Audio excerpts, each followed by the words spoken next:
Hello everyone, welcome to the first video on the NDS Nate YouTube channel. Today we are going to be unboxing and trying out the Hyperkin Retron SQ. So you can play Game Boy, Game Boy Color, and Game Boy Advance games on your TV with this. So let's open it up real quick. Recording this on my phone is not going to be the easiest thing. It comes with everything, the console, controller, and all the cables. Oops. So we'll save the machine for last, I guess. That must be the wires, and this must be the controller. Oops. And a bunch of little doodads. Live well. Media.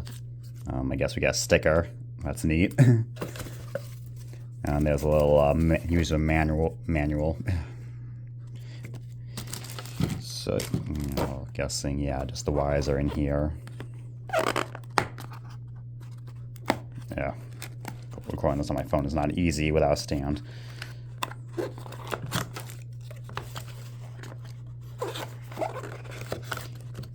I might as well stop the camera for now and just unbox all this.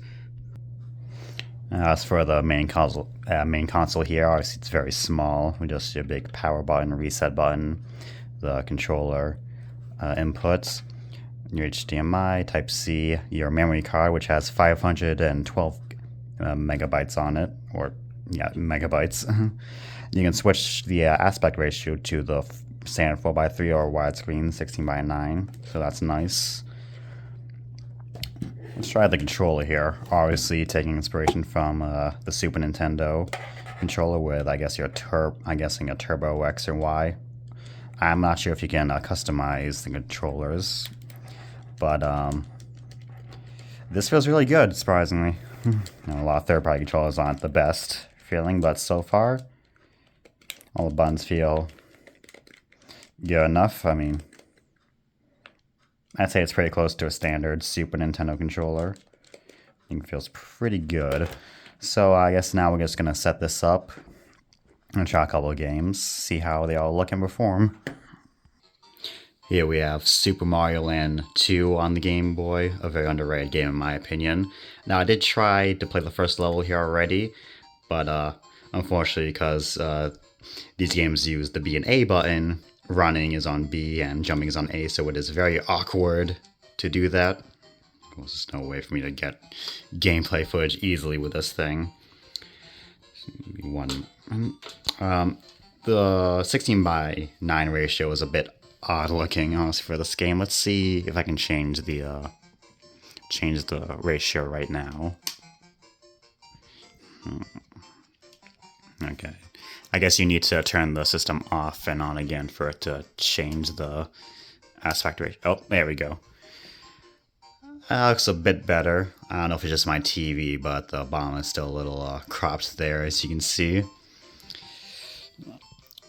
But you can see there the blue light indicates that's on, and the red light shows there is a game in there. You need a game insert for a system for it to do anything. There's no like home screen or anything.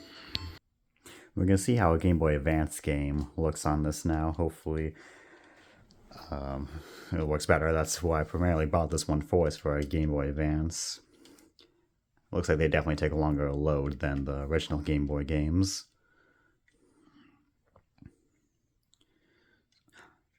So it works.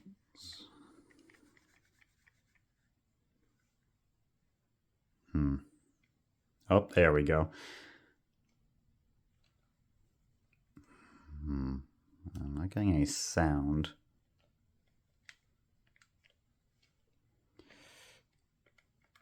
Alright, that's interesting. Let me restart this. Hopefully we got the sound back. Okay, we have sound. I guess it must have been something with my cartridge. But, because in terms of, gameplay, again, this, the controller is doing its job. Definitely not a bad controller. This, it's nice to be able to place. I know we have the Switch Online service, but playing it, even this controller with a normal D-pad, again, these games feel better.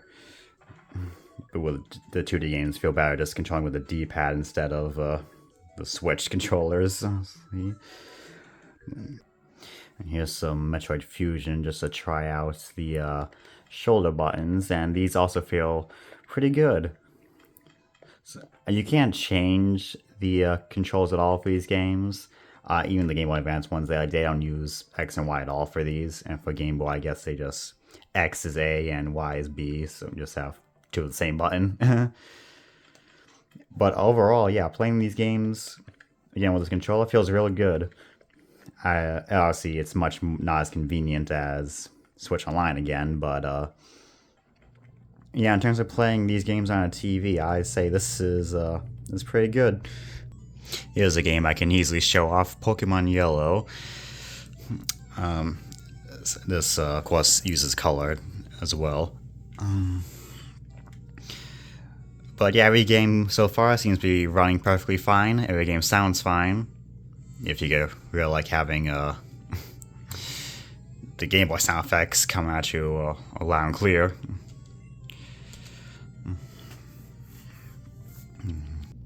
Overall, I say this thing is just a little novelty overall. If you're just into retro games and handheld games like I am, I grew up on handheld games, but being able to play them on TV is pretty neat, I would have to say.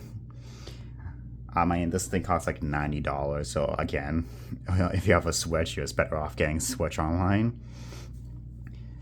But I mean, as the dumb collector I am, I like dumb things like this, so...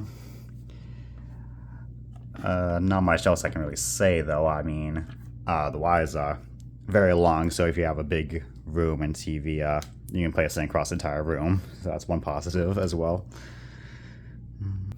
This is more of an impressions instead of a review overall, so my impression of this is, it's neat. That's about it.